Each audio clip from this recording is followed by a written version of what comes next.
आप सभी भाई बहनों का आध्यात्मिक ज्ञानात्मक चैनल की संध्या बेला ज्ञान कक्षा में एक बार फिर स्वागत है। आज की चर्चा का विषय है पुण्य कर्म ही मनुष्य को सदाचारी। आगे हमने 3 बिंदु डाले हैं, यानी कि जब तक आपके हमारे जीवन में देखिए आरंभिक स्थितियों में पुण्य कर्म आरंभ ही नहीं होते। देखिए पुण्य कर्म शास्त्रों में 2 प्रकार के बताए गए। एक तो साधारण पुण्य कर्म है, यानी कि जो पाप श्रेणी में तो रखे नहीं जाते, वो राशि कर्म है। अक्सर एक संसारी मनुष्य है इन राशि कर्मों को ही अधिक मात्रा में करता है। ये सभी कर्म भी देखिए शास्त्र युक्त एक विधि विधान द्वारा ही करने होते हैं, यानी कि इन राशि कर्मों को करते समय आपको मैं विधि विधान द्वारा जो शास्त्र आपको मैं एक अनुमति देते हैं धर्मानुसार, यानी कि जब हम दूसरों को बिना पीड़ा दिए बिना दुख दिए, भले ही हम उनका देखिए सुख भी नहीं देते, लेकिन दुख तो बिल्कुल नहीं देते, क्योंकि दुख देते ही तो आपके हमारे जितने भी कर्म है वो तो फिर पाप श्रेणी में चले जाते हैं, निषेध श्रेणी में चले जाते हैं। और निषेध श्रेणी का अभिप्राय क्या है कि उन किए गए पाप कर्मों का फिर आपको में फल भोगना पड़ता है। फल क्या है? दुख रूपी फल। देखिए प्रकृति रूपी पेड़ पे तो 2 ही फल लगते हैं, सुख दुख किए गए कर्मों के। देखिए कर्म भी एक बीज है। बीज जब हम बोते हैं करते हैं तो उसका एक कर्मफल सिद्धांत के अनुसार भविष्य में आपको में अनुकूल प्रतिकूल परिस्थितियां मिलती हैं। अनुकूल परिस्थितियों में सभी को ही सुख महसूस होता है और प्रतिकूल परिस्थितियों में तो दुख ही दुख महसूस होते हैं। ये आपका बड़ा एक अनुभव है। इसीलिए तो आज हमने देखी पुण्य कर्मों को एक विशेष महत्व दिया है, यानी कि मनुष्य को सर्वप्रथम अपने जीवन में पाप कर्मों से बचना होगा। और पाप कर्मों से बचने के लिए मनुष्य को सर्वप्रथम सत्संग करना अनिवार्य है। देखिए सत्संग करने से ही हम ज्ञान में स्थिति में रहते हैं। ये ज्ञान में स्थितियां ही मनुष्य को देखिए अनुशासन में रखती हैं, उसकी दिनचर्या को व्यवस्थित रखती हैं। मनुष्य के जीवन में जब दिनचर्या व्यवस्थित बनी रहती है तो फिर उसके जीवन में धर्म प्रथम स्थान पे बना रहता है। फिर उसका अर्थ और काम, ये देखिए 2 संसारी स्थिति है, ये फिर अमर्यादित नहीं होती। देखिए सदाचार में तो देखिए सभी एक अच्छाइयाँ आ जाती हैं। आपके हमारे व्यवहार में जो एक धर्मायुक्त स्थितियाँ बननी चाहिए। अब नैतिकता का अभिप्राय क्या है? अक्सर हम बार बार कहते हैं मनुष्य के जीवन में नैतिकता बनी रहनी चाहिए, क्योंकि नैतिक मूल्य बने रहने से ही आपका हमारे जीवन में देखिए पाप कर्मों से बचाव हो पाता है। नैतिकता का अभिप्राय देखिए आप न्यायपूर्ण स्थितियों से भी ले सकते हो। अक्सर हम बार बार कहते हैं विषय भोगों के प्रति आपको हमें संयम बरतना है। तमोगुण के प्रति आपको हमें विशेष साहस दिखाते हुए उसकी निंदा करनी है, उससे हमें बचना है। देखिए ये सभी स्थितियां जब तक आपके हमारे जीवन में एक कर्मबद्ध तरीके से बनी नहीं रहती तो फिर मनुष्य के जीवन में देखिए सात्विक स्थितियां कमजोर होने लगती है। धर्म की मर्यादाएं टूटने लगती है। धर्म की मर्यादाएं टूटने का अभिप्राय क्या है कि जब धर्म प्रथम स्तर पर बना नहीं रहता तो फिर ये जो अर्थ और काम है ये बिगड़ने लगते हैं। बिगड़ने का अभिप्राय मनुष्य तमोगुण में गिरने लगता है। देखिए राजसी स्थिति तो बहुत ही एक साधारण स्थिति है, हालांकि राजसी स्थितियों की शास्त्र में भी कोई निंदा नहीं है। अभी हमने समझाया ना कि रजोगुण में रहते हुए हम अपने सुख को सुनिश्चित कर लेते हैं धर्मानुसार, यानी कि जो शास्त्र आपको में विधि विधान द्वारा कुछ अनुमति देते हैं। ऐसे राशि कर्म देखिए आपके हमारे जीवन में एक शून्य की स्थिति लाते हैं। मैं तो अक्सर देखिए राशि कर्मों को एक समय की बर्बादी ही कहता हूँ। इसके पीछे का कारण क्या है कि ये आपके बारे कोई बचत नहीं करते, खाया पिया बराबर, यानी कि शून्य की स्थिति। जबकि मनुष्य जोनी भले ही स्वभाव से देखिए राजसी जोनी है, संसार सभी को ही एक अच्छा लगता है, लेकिन ये अच्छा लगते लगते जब भोग विषयों में मनुष्य की रुचि बढ़ने लगती है और सत्संग घटने लगता है।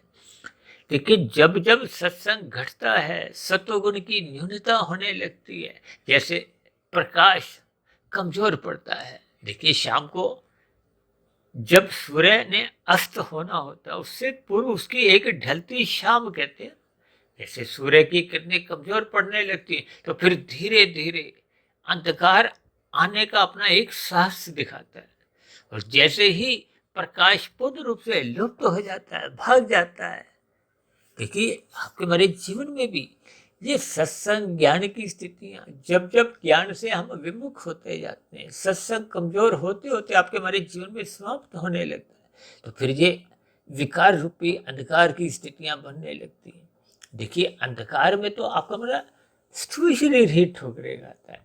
तभी तो शाम को देखिए जैसे ही अंधकार में स्थितियां उत्पन्न होती हैं तो हम अपने घरों में, दफ्तर में या गाड़ी चलाते समय भी हम अपने लाइट जलाते हैं, प्रकाश करते हैं, ताकि स्थूल शरीर के स्तर पर आपके हमारी क्रियाओं में किसी भी प्रकार की कोई विघ्न उत्पन्न ना हो।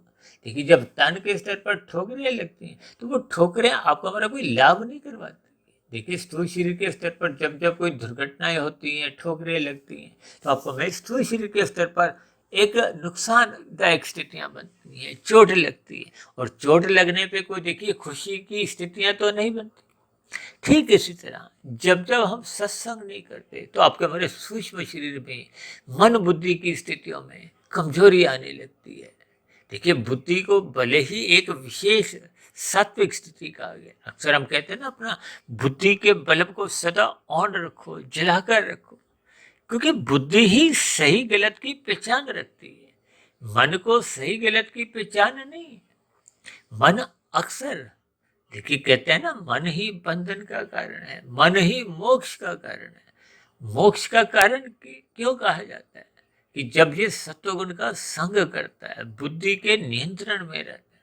देखिए बुद्धि मन के ऊपर एक बॉस की स्थिति है। यदि कर्मचारी अपने बॉस का कहना नहीं मानता तो फिर दफ्तर में कहो, व्यवसाय में एक अव्यवस्था की स्थितियां बनती हैं। ठीक इसी तरह जब जब हम अपने जीवन में मनमर्जी करते हैं, मनमर्जी का अभिप्राय क्या है कि हम संसारी पांच भोग्य विषयों को अमर्यादित ढंग से भोगने लगते हैं। आज तो देखिए कलयुग की स्थितियां हैं। शास्त्र तो बार बार कहते हैं पांच कलयुगी स्थितियों से दूर रहो, क्योंकि उन पांच कलयुगी स्थितियों में प्रवेश करते ही मनुष्य की पतन होने की संभावनाएं बनने लगती हैं। पतन का अभिप्राय देखिए निषेध कर्म होने लगते हैं। देखिए तमोगुण में रहते हुए कोई पुण्य कर्म तो हो नहीं सकते। देखिए ये बहुत ही साधारण स्थितियां हैं।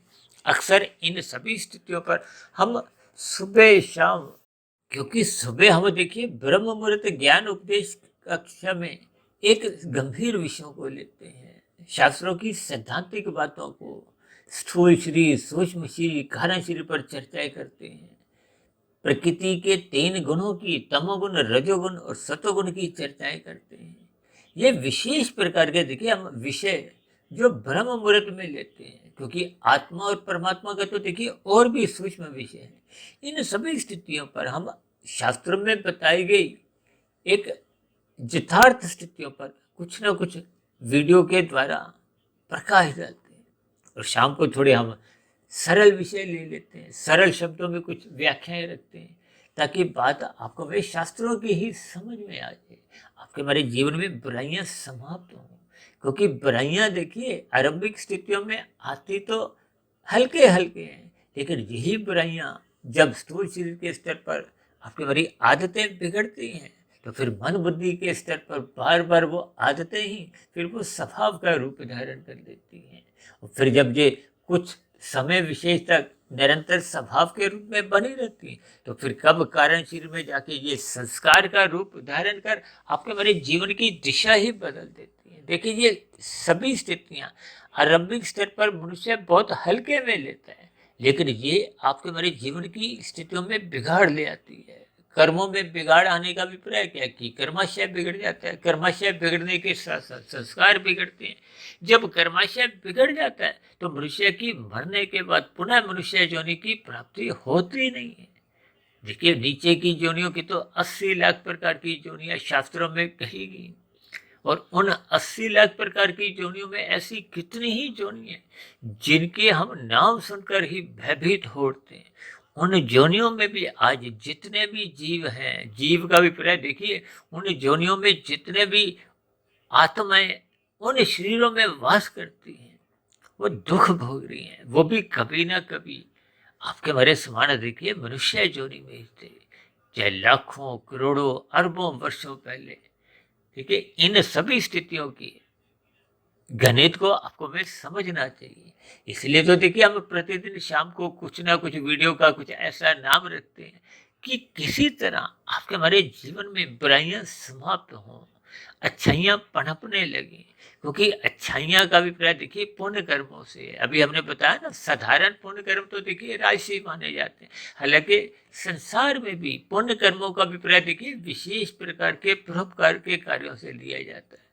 भले ही पुण्य कर्मों में प्रकृति के फल भोगने की इच्छा कहो, संसार को भोगने की इच्छा कहो, एक धर्मानुसार बनी रहती है, लेकिन ये पुण्य कर्म आपको भी कम से कम पाप कर्मों में गिरने से तो बचाते हैं, यानी कि मनुष्य को कहीं ना कहीं सदाचारी बनाते हैं। देखिए सदाचारी के कितने ही एक अच्छे अर्थ हैं। आपका हमारा सदाचार बने रहने पे ही नैतिकता बनी रहती है, इंसानियत बनी रहती है। आपके हमारे जीवन में हम अपने कर्तव्य कर्मों का ईमानदारी से पालन करते हैं। अक्सर हम अपने कर्तव्य कर्मों का ईमानदारी से पालन करने के लिए हम बार बार कहते रहते हैं, लाल बत्ती पे सदा रुको, हरी बत्ती पे ही चलो। ये है बहुत साधारण सी बात, लेकिन ये दिनचर्या या आपका हमारा व्यवहार, आपकी हमारी आदत धीरे धीरे आपके हमारे जीवन में नैतिकता प्रदान करती है, मानवता बनाने लगती है। आपका हमारा दूसरों के प्रति देखिए, अपने से बड़ों के प्रति एक आदर के भाव उत्पन्न होते हैं, छोटों के प्रति प्रेम की स्थितियां बनने लगती हैं। आपके हमारी वाणी में, बोलने में एक विनम्रता आने लगती है, हम मीठे मधुर वचन ही बोलते हैं। ये सभी स्थितियां जब आपके हमारे जीवन में निरंतर बनी रहती हैं, तो ये सभी सदाचार की स्थितियां हैं। यानी कि हम किसी भी अन्य जीव को, मनुष्य ही नहीं, चाहे वो कुत्ता हो, बिल्ली हो, कबूतर हो, यानी कि पशु पक्षी, कीड़े मकोड़े भी हों, वनस्पति भी हो। देखिए आज संसार में विशेष रूप से देखिए आजकल भारत में ये प्रदूषण की स्थितियां बहुत बनी हुई हैं। हालांकि ये प्रदूषण की स्थितियों पर भी मन में मेरे आता है कि कभी कभी हम इस पर कुछ विशेष चर्चा रखें, क्योंकि जब मनुष्य के देखिए व्यक्तिगत भोग बिगड़ने लगते हैं, आजकल तो देखिए 24/7 की स्थितियां समाज में देखने को मिलती हैं। मनुष्य सातों दिन 24 घंटे अधिक से अधिक संसारी विषय भोगों को भोगना चाहता है, जिसके फलस्वरूप मनुष्य में फिर कब तमोगुण की स्थितियां बनने लगती हैं।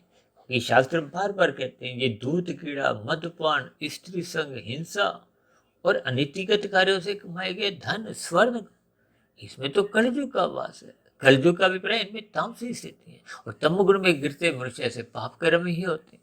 देखिए ये सभी स्थितियां मनुष्य के जीवन में बिगाड़ लाती है। आपका हमारा कर्माशय बिगड़ता है, कर्माशय बिगड़ने पे फिर देखिए कार्य स्थिति में संस्कार भी बिगड़ते हैं। ये बिगड़े हुए संस्कार बार बार पाप कर्म करवाते हैं, और ये मनुष्य का जो एक सदाचारी जीवन है, इस सदाचारी जीवन को वो एक स्थित रख नहीं पाते। आपके हमारे जीवन में फिर कोई कर्तव्य कर्मों के प्रति कोई ईमानदारी नहीं रहती, और जब मनुष्य अपने कर्तव्य कर्मों के प्रति उत्तरदायित्व निभाता नहीं है, अपनी जिम्मेदारियों को प्रसन्नतापूर्वक निभाता नहीं, तो फिर ये प्रदूषण जैसी स्थितियां कहो, संघर्ष की स्थितियां कहो, एक अराजक स्थितियां समाज में सहज ही बनने लगती हैं, जो कि कलयुग में देखिए आप और हम देख ही रहे हैं। इन सभी स्थितियों पर रोक लगाने के लिए आपको हमें अपने व्यवहार में सदाचार लाना होगा, एक संयम स्थिति लानी होगी, भोगों के प्रति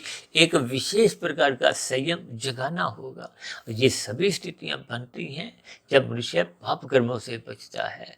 पाप कर्मों से बचने के लिए ही पुण्य कर्म करने आवश्यक हैं, परोपकार के कर्म करने आवश्यक हैं। अक्सर आप समाज में देखते हो ना, लोग कबूतरों को दाना देते हैं, यानी कि पक्षियों को हम कुछ अन्न के दाने देते हैं। पशुओं को, चाहे कुत्ता हो, बिल्ली हो, गाय हो, इनको जब हम भोजन देते हैं, देखिए लोग कुत्तों को दूध पिलाते हैं, रोटी देते हैं, गाय को चारा देते हैं, ये सभी स्थितियां पुण्य कर्म की मानी जाती हैं। और इसी तरह देखिए, संसार में निर्बल मनुष्यों के लिए भंडारे लगाए जाते हैं। अन्न से, जल से, वस्त्र से, शिक्षा से, स्वास्थ्य से साधन उपलब्ध करवाए जाते हैं ताकि उनके जीवन की एक न्यूनतम आवश्यकताओं की पूर्ति हो। देखिए, ये सभी स्थितियां परोपकार के कार्य से भले ही फल पाने के उद्देश्य से की जाती हैं, लेकिन ये पुण्य कर्म भी मनुष्य को पाप कर्मों से गिरने से बचाते हैं। यानी कि मनुष्य के जीवन में जब जब ये पुण्य कर्म होने लगते हैं तो उसमें सदाचार की स्थितियां बनने लगती हैं, समाज में एक भाईचारे की स्थितियां बनने लगती हैं। तो ऐसी सभी शुभ स्थितियां भी फिर देर सवेर मनुष्य को परमात्मा की ओर एक आध्यात्मिक यात्रा करने की एक प्रेरित करते हैं, प्रोत्साहित करती हैं। तो ऐसी सभी शुभ स्थितियां बनने के लिए हम सभी भाई बहनों को अपने जीवन में पुण्य कर्म करते रहना होगा, ताकि आपके हमारे मन बुद्धि के स्तर पर सदाचार की स्थितियां बनी रहे। क्योंकि ये सदाचार की स्थितियां निरंतर बनी रहने से ही देर सवेर मनुष्य की देखिए एक कर्म योग, ज्ञान योग, भक्ति योग की स्थितियां उत्पन्न होती हैं। यही स्थितियां देखिए एक योग की स्थितियां हैं। जब योग की स्थितियां बनने लगती हैं तो फिर मनुष्य की आध्यात्मिक उन्नति के दरवाजे खुलने लगते हैं। देखिए, आध्यात्मिक उन्नति होना मनुष्य जीवन की ही एक शुद्ध कमाई है। और इस शुद्ध कमाई को करने के लिए ही आपको मैं ये मनुष्य जोनि का एक अवसर मिला है। इसलिए हम सभी भाई बहनों को इन सभी स्थितियों पर चिंतन करते हुए सदाचारी बनना होगा। तो ऐसी सभी शुभ स्थितियां हम सभी भाई बहनों के जीवन में भी बनना आरंभ हो। इन्हीं शुभकामनाओं के साथ चर्चा विशेष को यही विश्राम देते हैं। कल सुबह फिर मिलते हैं ब्रह्म मुहूर्त ज्ञान उपदेश कक्षा में। तब तक आप अपने आध्यात्मिक में सुधीर भाटिया फकीर को इजाजत दें।